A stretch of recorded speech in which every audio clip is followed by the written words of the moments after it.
Hello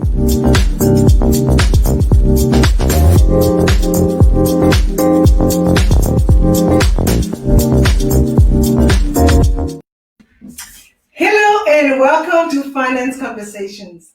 This is the 22nd episode of the Merging Life and Money show, and I am super excited to be here with you today.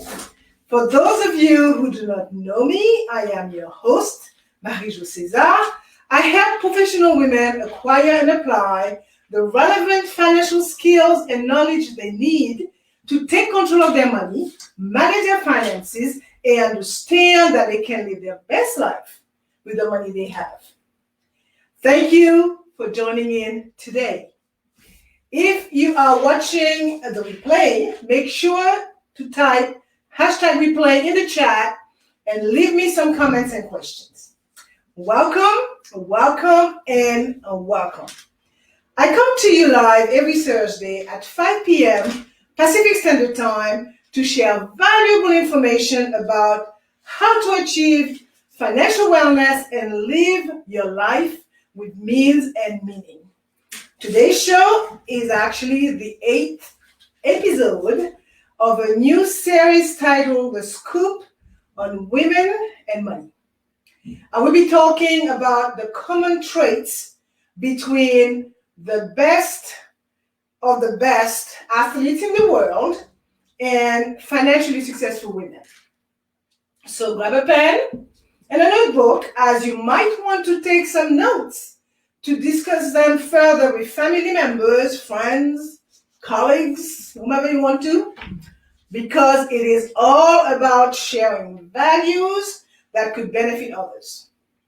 So if you have any comments or questions, make sure to put them in the chat, and I would be happy to answer them. And if you want to talk to me directly, I will share my contact information a little later in the show. So, as you know, for my regular visitors, listeners, I should say, the main objective of the Merging Life and Money show, and my super strong why, WHY, is to empower as many women as possible with what I know about money and finance. Okay, so let us begin. The 32nd Olympic Games started on Friday last week, 23rd of July, yeah. And I found it quite fitting to refer to the Games simply because as women, I should say as individuals, we can learn and be inspired by those great athletes when it comes to winning at money. Your financial journey is unique, okay? Your goals are as well. So when you recognize the type of relationship you have with money, a positive mindset will lead you to positive changes in more than just your financial life. So to give today's show some context, being a former athlete myself, believe it or not, I used to be a discus thrower in my younger days, I can certainly attest to the benefits I got and continue to draw from the positive aspects of sports that help shape my financial journey. So when you think of the best athlete in the world across different sports, it is easy to imagine them having very different recipes for success. In my opinion, there are some surprisingly consistent similarities and behaviors between athlete super achievers and anyone intentionally attempting to achieve financial freedom. It is a lot more than just sheer talents, I tell you that. Lots of work. So today I will focus on 3 points: mindset and optimism, confidence and self-belief, goal setting and focus. And I will be remiss if I did not talk about how, if not played successfully, the game of money can impact your mental health and self-esteem. Okay, the first point, mindset and optimism. High-achieving athletes are identified as being optimistic about their own personal growth and untapped potential. This comes with an awareness of areas in which they must need to improve.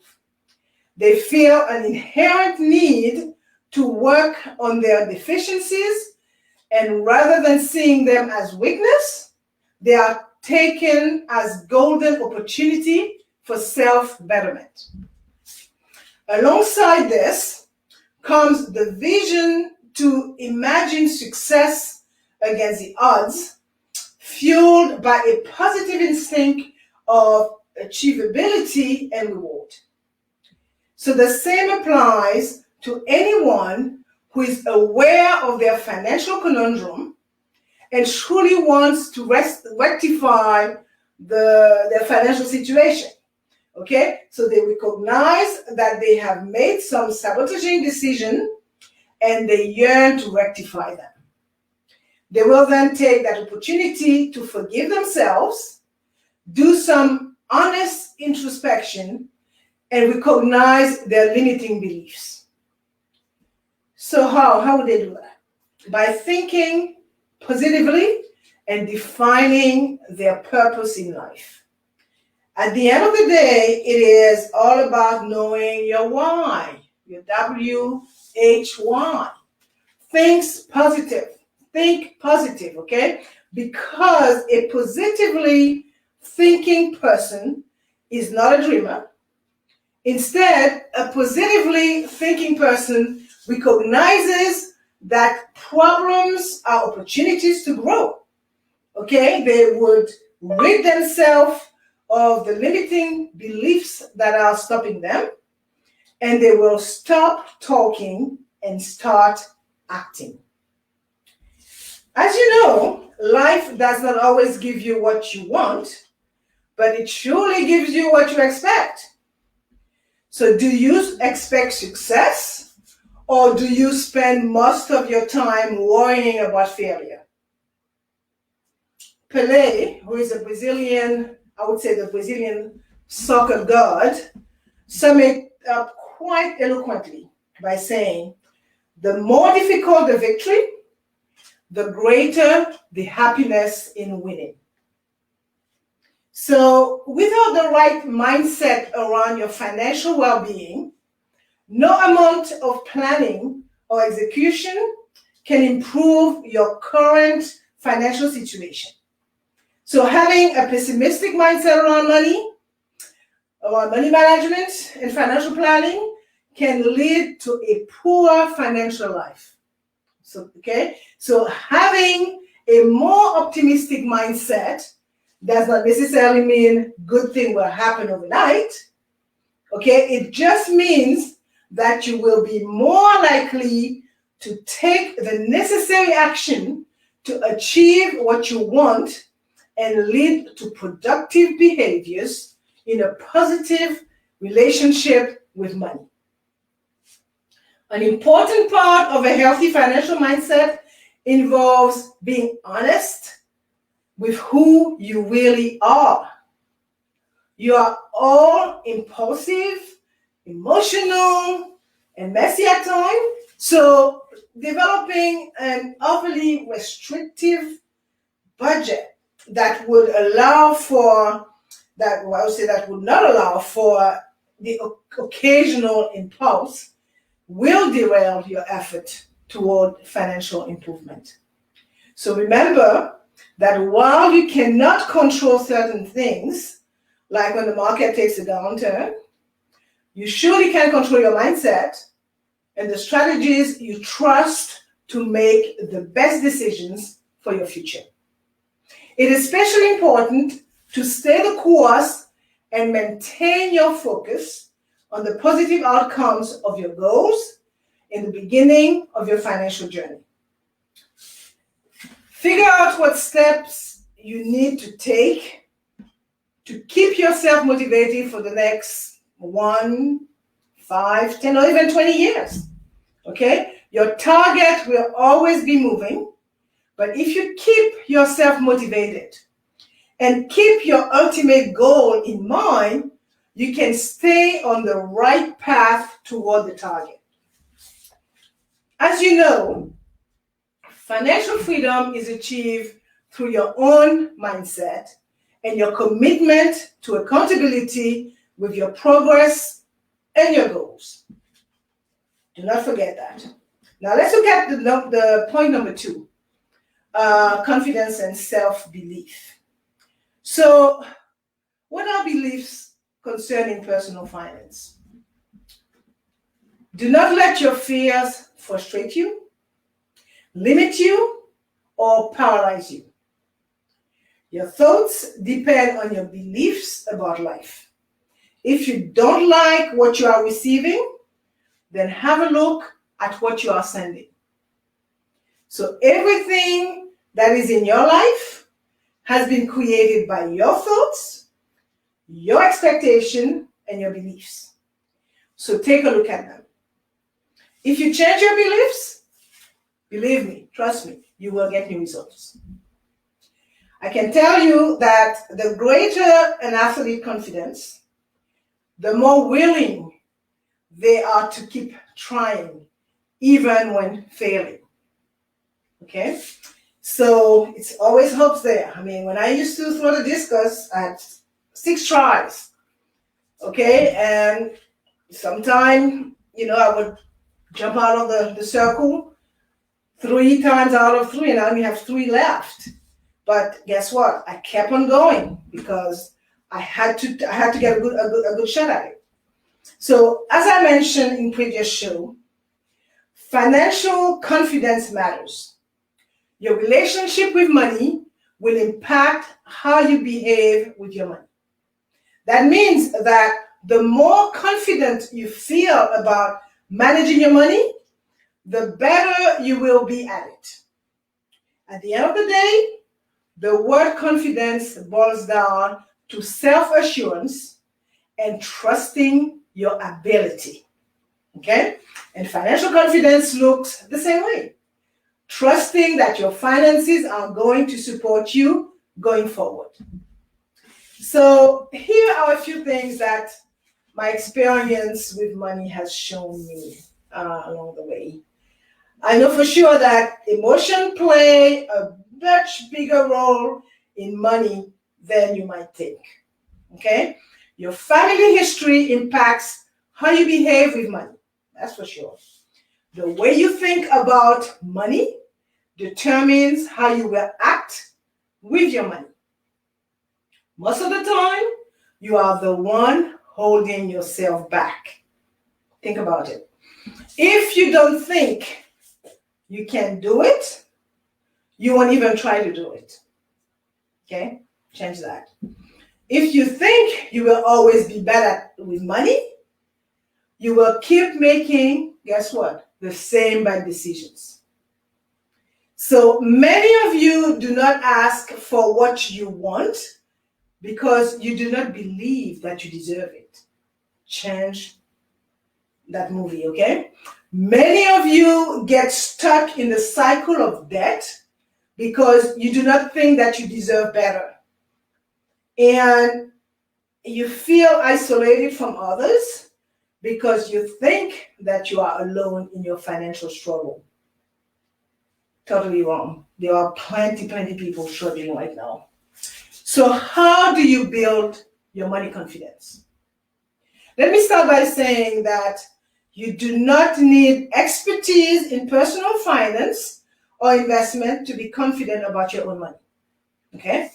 Just because you don't currently feel confident about your money management skills does not mean that you cannot change, right? Okay, I am a firm believer that in changing your mindset, you will make long-lasting changes in your life. Okay, it is a process that does not happen overnight, but it has to be intentional. It has to be consistent. You will have to reframe your financial behavior to be more deliberate and trust yourself to make the right financial choices for you and for your family. Okay? You can build trust in your financial choices by getting clear on what you believe about money, by figuring out how your beliefs influence your action, and by recognizing when a choice is not in your best interest, even if it feels right in the moment. Okay? So choose to act in alignment with a healthier money mindset so your money fears do not stop you from being your own best money advocate. So let me also say that confidence is not something you have to have before you start achieving your financial goals. Okay?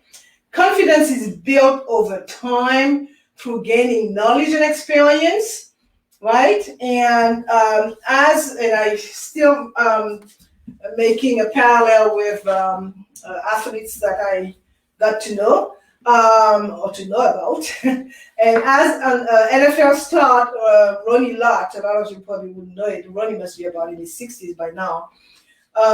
He played for the New York Jets and the Raiders and the 49ers through his career. So he said, if you can believe it, the mind can achieve it.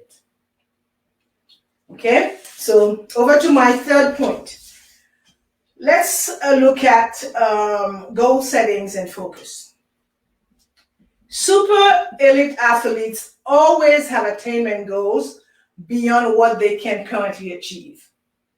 Without a tangible vision of what success means, it is much more difficult to know what needs to be done to get there. And it is not different when you are setting your financial goals. And as the great MJ, Michael Jordan, put it, you have to expect things of yourselves before you can do them. Okay? So you must set financial goals so that you may achieve the great big vision you have for your life. Okay? You will achieve your dreams and desire only if you have the financial capacity to realize them, and having that capacity means designing a blueprint for how you will get there. Therefore, it is important that you set the relevant goals, right? Not your neighbor's goals, okay? Not your friend's goals, your goals. So furthermore, being aware of your relationship with money will allow you to be responsive instead of being reactive. And will also let you make decisions that align with your goals. And the right goals will help you track the progress you are making with achieving your big vision. So how do you set financial goals? I identified at least probably 11 ways, but anyway, let's start. Decide on what kind of life you want now and what kind of life you want for later. So your goals must be measurable, since you can only track what you can measure, okay? You must clearly state what you want to achieve and what you need to do each day, each week, each month, each quarter, whatever, to reach your end goal, okay? Set achievable goals. They must be challenging enough, but not to the point where they cannot be attainable. Write them down, as it helps, I found anyway, that when I write down my goals, it helps me achieve them and it helps me remember them. Okay? Commit to learning about finance and build up some courage to continue to take action no matter what. Remember that doing the hard work of learning about finance will lead you to confidence. You will know, you make informed financial decision. Understand that financial goals do not have to be set in stone, right? In fact, you will have to revise them. You will have to refine them throughout your life because that's a journey. Okay, that's work in progress. So categorize each financial goal, the short one, the mid or the long-term ones. Okay, this will vary based on where you are in life right now. And typically, short-term financial goals are 6 months to 5 years, mid-term, more like 5 to 10 years, and long-term are more than 10 years. All right, so set a target date for each financial goal. And note that being specific helps even if you adjust the date over time. Right? Prioritize each financial goals. Label them as this one is critical. Label this one as a need. Label this one as a want. Okay? It helps to prioritize. So if push comes to shove, you know what to fund first. Okay? So focus on your schedule of action, not the goal deadline. Sometimes focusing on a deadline can make it seem like what you want to accomplish is so far away that you have plenty of time to get things done later, and then suddenly it's so close that it's too late to do anything. So focus on the actions, not the performance. The action that you take carry more weight, right, than the actual performance. Why? Because the performance might not always be perfect, but the actions you take consistently, like budgeting, saving money on a schedule, making regular and consistent payment towards your credit card debt, will help you get better each time and improve your overall performance. So these two things can make all the difference when it comes to making those goals you have set super easy to accomplish. All right. As I mentioned earlier, I will touch on an important point that too often we choose to ignore. Fortunately enough, it is yet again gaining momentum as we speak as a result of Simone Biles withdrawing from the Olympics and citing how fear affects the mental health and physical safety of gymnasts. Well, money stress affects women more than we care to think about it. As you well know, money is a tricky little big subject. It touches every single part of your lives, be it your relationship, your career, your health, and beyond. Okay, this can put stress on you beyond just the literal money concern. But it also carries with it a societal taboo and a healthy dose of shame, which makes it even harder to deal with. Combine this fact, and stress is definitely inevitable. To make things worse, women are more worried about money than men are. Believe it or not. According to a study by Alliance, a financial institution, 67% of women worry about covering their current financial expenses compared to 57% of men. So that's 67 versus 57, a whole 10%. It doesn't make much, better when it comes to future planning. It definitely doesn't get any better because 81% of women stress about planning for their future financial needs compared to 70% of men. So why is that? Well, roughly 75% of Americans do not have any saving to fall back on, and many live paychecks to paychecks, okay? So more than half of our workers admit to feeling financially stressed, costing businesses an estimated $250 billion with a B a year in lost productivity and absenteeism, according to a Mercer study.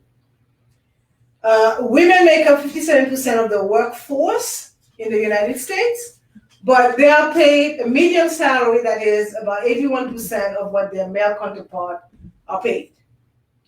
So women have less household debt, believe it or not, than their male counterparts, but only 42% reported being comfortable with their debt level compared to 56% of men.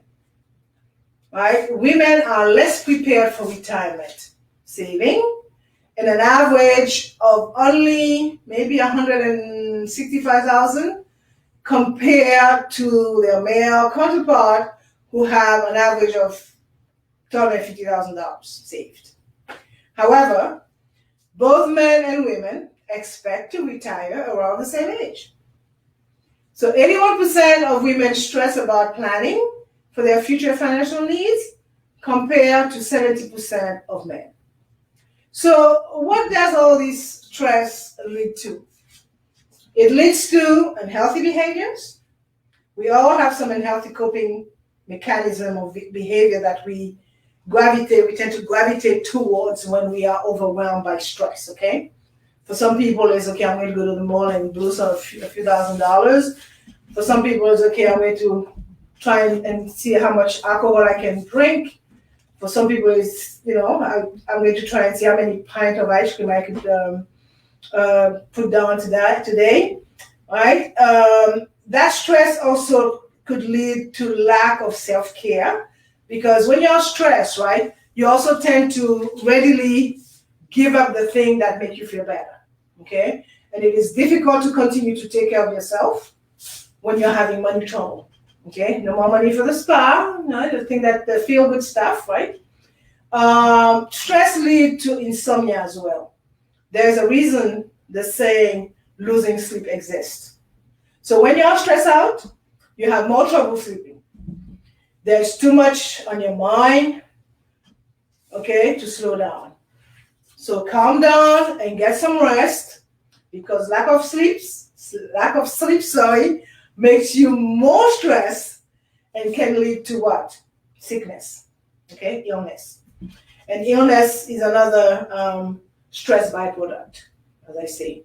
So stress can cause or exacerbate many different illnesses that you could have already, like anxiety, depression, digestive problem, what they call that, irritable bowel syndrome. I see the ad on TV all the time. Headaches, heart diseases, memory and concentration impairment, and the big one, weight gain or potentially weight loss as well. So not only does illness negatively affect your lives, but it can cause added financial problem in the form of what? Doctor's bill, missing work, and big prescription bills as well. It also could leads, I should say, to relationship trouble. Money problem and stress can lead to relationship problem, without a doubt. In fact, money is one of the top causes of relationship discord. Okay, that's the second cause for divorce after infidelity. To make matters worse, divorce is an expensive thing to go through. Been there. Lots of people end up going into debt because of their divorce. So needless to say that if not dealt with, this stress can become a vicious cycle. Okay, so you just go through the cycle and you, as they say, rinse and repeat. All right, so enough said for today. All right, so I'm going to wind down some and sum it up. Today I talk about mindset and optimism, confidence and self-belief, goals and focus, and I touch a little bit on mental illness or stress. Before I forget, let me share my contact information. You can reach me by sending me an email at mj@mjcaesar.com or by sending me a direct message via Messenger. I'm going to leave you with these last thoughts, okay? Promise, after that I'll get off the soapbox. The more you understand about your own finances, the more in control you will feel. Okay, that control will then lead to confidence. You don't have to become a completely different person in order to be more confident about your money, okay? You just have to start implementing small changes over time. So remember that excuse me here, my phone was, I thought I turned it off, okay? Where was I? Remember that financial confidence has to include a strong sense of your worth and value, so that you don't miss out on using your money to get what you really want out of life, and feeling like you are capable of managing and growing your own money. Furthermore, no one is born knowing how to make the kinds of financial decisions that will ensure a bright future, okay? We don't have a personal chip in our head when we are born. So commit to learning and adjust when necessary while staying focused on your goals. Once you start to succeed and move towards your goals, your confidence will improve even more. And of course, there will be failures along the way. There will be failures and setbacks, okay? And using them as learning experiences is critical. Right, so that's it for me. As you know, I like to end the show with a quote. And today I selected one from none other but Wilma Rudolph. I could tell my age, right? And it reads, "Never underestimate the power of dreams and the influence of the human spirit. We are all the same in this notion. The potential for greatness lives within each of us." Now, for those of you who do not know, Wilma Rudolph has a big legacy, okay? Her legacy lies in her efforts to overcome obstacles that included childhood illnesses and a physical disability to become the fastest woman runner in the world in 1960. Okay, and she did that at the 1960 Rome Olympics when she became the first American woman to win 3 gold medals in one Olympics. All right then, so for more information about how to achieve financial wellness and live a purposeful life with the money you have, join me next week Thursday at 5 p.m. Pacific Standard Time, 6 p.m. Mountain Time, 8 p.m. Eastern Standard Time, 9 p.m. Atlantic Standard Time for my Bermuda Pips, and 10 a.m. Friday, okay, that's the equivalent of Friday, Brisbane, Australia time. Thank you for being here today on the Merging Life and Money Show. I am your host, mjcaesar. I will be back again next week. Okay, until then, continue merging life and money. Bye for now.